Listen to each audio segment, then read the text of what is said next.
Hello dear students, आज का topic है कॉम्प्लेक्स नंबर, जो कि स्टैंडर्ड नंबर 11th के लिए यूज़ होता है। तो शुरू करते हैं अपन कॉम्प्लेक्स नंबर।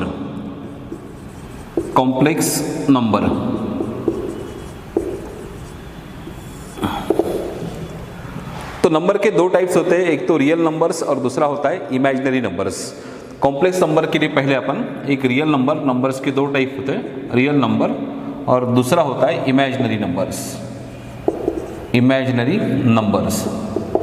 रियल नंबर्स मतलब सभी पॉजिटिव नंबर, सभी नेगेटिव नंबर्स, जो नंबर्स इसके पहले आप लोगों ने सुन लिए हैं, देख लिए हैं, वो सभी नंबर्स है जिसको आप रियल नंबर्स बोलते हैं।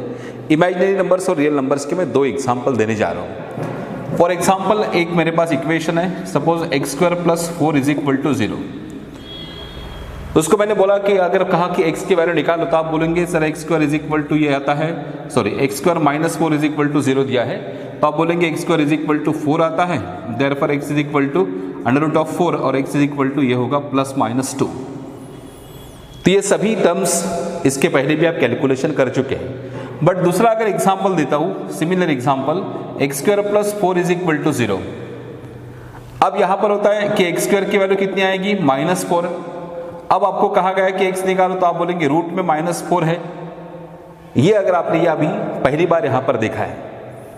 तो इमेजिनरी नंबर्स क्या होता है, जो नंबर रूट में नेगेटिव साइन के साथ आते हैं, रूट में नेगेटिव साइन के साथ आने वाले नंबर्स को इमेजिनरी नंबर्स बोलते हैं। बेसिकली जैसे -1 यहाँ पर मैंने लिखा है। तो ये कैसे सॉल्व करोगे आप लोग, देखो ये ऐसा सॉल्व होता है, ये √4 × -1 ऐसा लिखा जाता है। इसको आप लिखोगे तो आता है √4 × √−1, तो इसका आंसर आता है +-2 × i। तो ये जो i है इसको कहा जाता है, जो नंबर इसके साथ i आता है उस नंबर को इमेजिनरी नंबर्स बोलते हैं। अब इमेजिनरी नंबर्स की डेफिनेशन ऐसी है इमेजिनरी नंबर्स में, फॉर एग्जाम्पल ये होता है √1 = i, ये उसकी वैल्यू होती है। तो रूट के इनसाइड में अगर माइनस साइन है तो उसको आप i बोलते हैं। वही अगर आप आगे का कैलकुलेशंस करोगे तो i² की वैल्यू होती है -1। इसका अगर स्क्वायर किया तो रूट निकल जाएगा, ये रहेगा -1। तो ऐसे i की कोई भी पावर अभी यहाँ पर आप निकाल सकते हैं। तो मैं शुरुआत अगेन कर लेता हूँ थोड़ी बहुत। ये रियल नंबर्स है, +2 -2, ये सभी नंबर्स, इसको आप रियल नंबर बोलते हैं। √2 itself is the real number. But जो नंबर के साथ i प्रेजेंट होता है उस नंबर को इमेजिनरी नंबर्स बोलते हैं, जैसे कि यहाँ पर मैंने इमेजिनरी नंबर्स बताया है। और उसका नोटेशन डिनोटेड बाय i से करते हैं। इसका ये वैल्यू है i² = -1। अगर मैं i³ निकालता हूँ तो आप बोलेंगे सर i³ का मतलब होता है i² × i। i² की वैल्यू कितनी है, -1 × i, तो ये आपका आंसर रहेगा -i। मैं i⁴ की अगर बात करता हूँ तो आप बोलेंगे i² × i², ये रहेगा -1 × -1 = +1। तो इस तरह से आप i के सभी पावर्स कैलकुलेट यहाँ पर कर सकते हो। जैसे अगर मैं पूछता हूँ कि i⁻22 क्या है, तो उसको निकालने का तरीका बता देता हूँ। आपको i⁴ का तो आंसर मालूम है 1 है, तो इसको 4 से डिवाइड कर दो। 22 को 4 से डिवाइड किया तो यह आता है 4i⁴ मल्टीप्लाइड बाय 5 आएगा। 5 × 4 20, तो i की पावर 20 चले गए। अपने पास 22 है, तो यहाँ पर मुझे क्या लिखना पड़ेगा, बोलो i²। ये समझ गया, i⁻22 को लिखा मैंने, 4 से डिवाइड किया है, यहाँ पर क्वोशंट में 5 चला जाता है और रिमाइंडर में 2 रहता है। अब i⁴ की वैल्यू क्या होती है, 1 का पावर कुछ भी लो और i² कितना होता है, -1।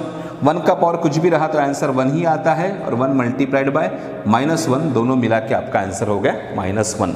तो ये i की कोई भी पावर आप इस फार्मूले से कैलकुलेट कर सकते हैं। बहुत बड़ा पावर भी अपन निकाल सकते हैं, जैसे कि i⁻, अगर मैं 389 की बात करता हूँ तो आपको मैंने फार्मूला बता दिया है कि इसको आप 4 से डिवाइड कर दो। 4 से डिवाइड किया तो देखो ये लिखोगे i⁴, मैं इसको 4 से डिवाइड करने जा रहा हूँ। 4 9 36 रहते हैं, बचेगे 2, 4 × 7 28, और यहाँ पर रहेगा i।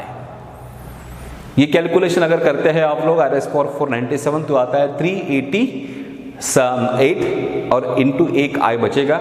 इसका आंसर तो आएगा 1 का पावर कुछ भी रहे, ये आता है इंटू आई, तो आता है 1 multiplied by i is equal to i. तो आई के कोई भी पावर्स आप निकाल सकते हैं। उसके लिए मैंने बताया फार्मूला, जो नंबर्स है उसको 4 से डिवाइड कर दो, जो क्वोशंट रहेगा यहाँ पर लिखो और जो रिमाइंडर रहेगा यहाँ पर लिखो। रिमाइंडर यहाँ पर 1 था, तो ये आई के पावर्स निकालने के तरीके हैं। तो आज यहाँ पर अपन समझ गए हैं कि रियल नंबर्स क्या होते हैं और इमेजिनरी नंबर्स क्या होते हैं। रियल नंबर, इमेजिनरी नंबर्स के बाद में अब अपने टॉपिक पे आते हैं जिसको बोलते हैं कॉम्प्लेक्स नंबर। कॉम्प्लेक्स नंबर में क्या होता है? Complex number is the combination of, अब यहाँ पर मैं डेफिनेशन लिखने जा रहा हूँ कॉम्प्लेक्स नंबर की। Complex number denoted by z is equal to a plus i b. Complex मतलब कॉम्बिनेशन ऑफ, एक पार्ट होता है रियल पार्ट, यहां पर लिख देता हूं मैं, that is real part plus दूसरे पार्ट को बोलते हैं इमेजिनरी पार्ट। तो combination of real part and imaginary part is called complex number denoted by z, where a and b, ये जो दोनों हैं a and b belongs to r, मतलब दोनों भी रियल नंबर है। अब आप बोलेंगे सर b तो इमेजिनरी पार्ट क्यों लिखा मैंने? जो नंबर i के साथ मल्टीप्लाइड होता है उसको आप इमेजिनरी नंबर्स बोलोगे, जहां पर भी i प्रेजेंट होता है उस पार्ट को आप इमेजिनरी पार्ट बोलने का। बाकी सभी नंबर रियल ही है। जैसे यहां पर देखो ना, ये 2 भी आपका रियल नंबर है, +2 -2, बट उस किसके साथ ज्वाइंट हुआ है? i के साथ। तो जो रियल नंबर i के साथ मल्टीप्लाइड हो जाता है उसको आप इमेजिनरी नंबर्स बोलते हैं, और जिस पार्ट में i प्रेजेंट होता है उसको आप इमेजिनरी पार्ट्स बोलते हैं। तो ऐसे z के 2 पार्ट रहेंगे, एक रियल पार्ट और दूसरा क्या हो गया? Imaginary parts. अब इसके आगे उस टॉपिक में अपन पढ़ने जा रहे हैं प्रॉपर्टीज क्या होती है। z is equal to a plus i b. Properties मतलब कॉम्प्लेक्स नंबर की एडिशन, सब्ट्रैक्शन, मल्टीप्लिकेशन, डिवीजन कैसे किया जाता है वो पढ़ लेते हैं। तो ये हो गया रियल पार्ट और इमेजिनरी पार्ट, ये समझ गए आप लोग। अगर फॉर एग्जांपल मैं पूछता हूँ कि 2 + 3i में मुझे रियल पार्ट बताओ, तो आपका आंसर क्या होगा? 2, और इमेजिनरी पार्ट का आंसर क्या होगा? 3। i नहीं बोलने का, i के साथ 3 मल्टीप्लाइड है इसलिए वो इमेजिनरी पार्ट हो गया। तो इसमें real part is equal to 2 है और imaginary part is equal to 3 है। 3i नहीं लिखने का, ये i के कारण इसकी पहचान हो रही है कि ये इमेजिनरी पार्ट्स है। तो ये हो गया बेसिक कैलकुलेशंस, जहां पर अपन रियल पार्ट और इमेजिनरी पार्ट्स की बात कर रहे हैं। नेक्स्ट कैलकुलेशंस में आते हैं। रियल पार्ट, इमेजिनरी पार्ट्स होने के बाद अब लिखते हैं अपन properties of complex number. Complex number की जो प्रॉपर्टीज होती हैं, properties of complex number, properties of complex number, complex number की प्रॉपर्टीज। प्रॉपर्टी ऐसी कुछ डिफिकल्ट नहीं है।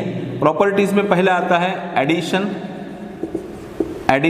एंड सब्ट्रैक्शन, ऐसी 2 प्रॉपर्टीज हैं। बस अगर मैंने आपको बोला कि 2 कॉम्प्लेक्स नंबर मेरे पास है, एक 3 + 2i है, दूसरा 5 + 7i है, इसका एडिशन करो और सब्ट्रैक्शन करो, तो आप पहले ऐसा लिखोगे एडिशन में 3 + 2i + 5 + 7i, दोनों का एडिशन। रियल पार्ट का सम रियल पार्ट के साथ कर दो। रियल पार्ट कौन सा है? 3 और 5 हो गया 8, ये कौन सा हो गया? 2 और 7, ये हो गया 9i, ये गया सिंपल एडिशन। सिमिलरली सब्ट्रैक्शन करेंगे अपन। सब्ट्रैक्शन में क्या होता है? 3 + 2i, ये माइनस होगा 5 + 7i, माइनस है तो साइन चेंज कर दो, ये रहेगा 3 + 2i -5 और -7i। अगेन वही होगा आपका 3 - 5 इज इक्वल टू कितना आता है? -2, 2 - 7 कितना आता है? -5i। तो एडिशन सब्ट्रैक्शन बिल्कुल नॉर्मल है, जैसे आप लोग रेगुलर एडिशन सब्ट्रैक्शन करते हैं। i के पार्ट का सम i के पार्ट के साथ करो और i नहीं है वो पार्ट का सम उसके साथ करो। एडिशन सब्ट्रैक्शन के बाद में सेकंड लिखते हैं पर multiplication property. Multiplication for example ऊपर का ही एग्जांपल लेता हूं मैं, 3 + 2i multiplied by 5 + 7i is equal to, अब मल्टीप्लाइड कर दो हर नंबर। 3 × 5 कितना होता है? 15। 3 × 7i कितना होता है? 21i। 2i × 5 कितना होता है? 10i। 2i × 7i कितना होता है? तो 14i का स्क्वायर। 2i इंटू 7i, 14 और i इंटू आई स्क्वायर। अब ये बन गया 15 प्लस 21 और ये 31i हो गया, बट आई स्क्वायर की वैल्यू क्या है -1, तो आपका आंसर रहेगा +14 इंटू -1, तो आपका आंसर रहेगा ये 15 माइनस 14 मतलब 1 प्लस 31i, ये आपका आंसर रहेगा। आई स्क्वायर की वैल्यू होती है -1, तो ये रहेगा addition subtraction multiplication property. Division वैसी सिंपल प्रॉपर्टी है।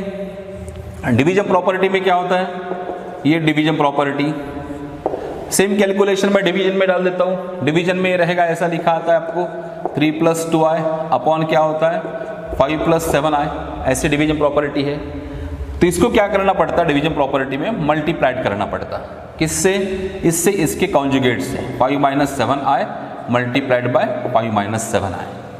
मैं कॉन्जुगेट इसके बाद में बता रहा हूँ।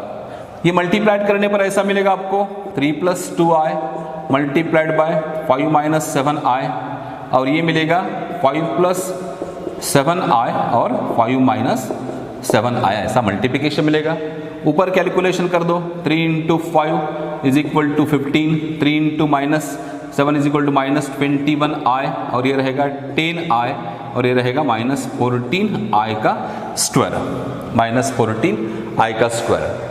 अपॉन में क्या रहेगा, ये तो आप लोग पढ़ चुके हैं 10th में a + b, a - b, a² - b², 5 का स्क्वायर कितना, मतलब ये लिख रहा हूँ मैं 5² - 7i का whole square.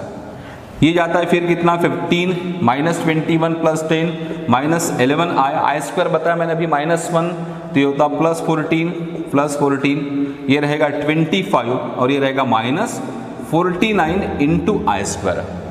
Again I square की वैल्यू रखने की है 29 - 11i दोनों मिला के, और ये होगा 25 - 49 इंटू -1, क्योंकि आई स्क्वायर की वैल्यू -1 है, तो आपका आंसर बनेगा 29 - 11i अपॉन ये रहेगा 25 + 49। ठीक है, तो ये होता है 74, ये आता है 29 - 11i अपॉन 74, ये आपका आंसर रहेगा डिवीजन प्रॉपर्टी में। तो यहाँ पर हो गई property addition, subtraction, multiplication as well as division. अब ये प्रॉपर्टीज होने के बाद में मैं नेक्स्ट कैलकुलेशन में जा रहा हूँ, जिसको बोलते हैं कॉन्जुगेट, जिसका अभी यूज हुआ है। तो conjugate of complex number, conjugate of complex number, मैं CN मतलब कॉम्प्लेक्स नंबर को बोल रहा हूँ। कॉम्प्लेक्स नंबर क्या डिनोट करते हैं, Z = a + ib, इसको बोलते हैं कॉम्प्लेक्स नंबर। तो कॉन्जुगेट को बोलते हैं Z bar, denoted by Z bar. Z bar = a - ib। जैसा डिवीजन प्रॉपर्टी मैंने समझाया था कि इसके कॉन्जुगेट से मल्टीप्लाई डिवाइड करना पड़ता है, तो कॉन्जुगेट का मतलब होता है ये साइन अगर प्लस है तो ये आपको माइनस लिखना पड़ेगा, इसको बोलते हैं कॉन्जुगेट। बस ऐसा ये पढ़ने के बाद शायद आई थिंक थोड़ा समझ गए हैं, पूरा समझ रहे हैं आप लोग, बिल्कुल आराम से, कुछ डिफिकल्टी नहीं है, क्योंकि रियल नंबर्स बताया मैंने पहले, सभी नंबर रियल है। रूट के इनसाइड में अगर निगेटिव साइन है तो उसको आप इमेजिनरी नंबर्स बोलते हैं, और जिस नंबर के साथ real part plus imaginary part होता है उसको आप कॉम्प्लेक्स नंबर बोलते हैं। कॉम्प्लेक्स मतलब इटसेल्फ इमेजिनरी नहीं होता है, इमेजिनरी सेपरेट नंबर है। रियल नंबर, रियल पार्ट और इमेजिनरी पार्ट के कॉम्बिनेशन को बोलते हैं कॉम्प्लेक्स नंबर, और कॉम्प्लेक्स नंबर का कॉन्जुगेट होता है, डिनोटेड करता है Z से, तो उसका कॉन्जुगेट करता है Z बार से।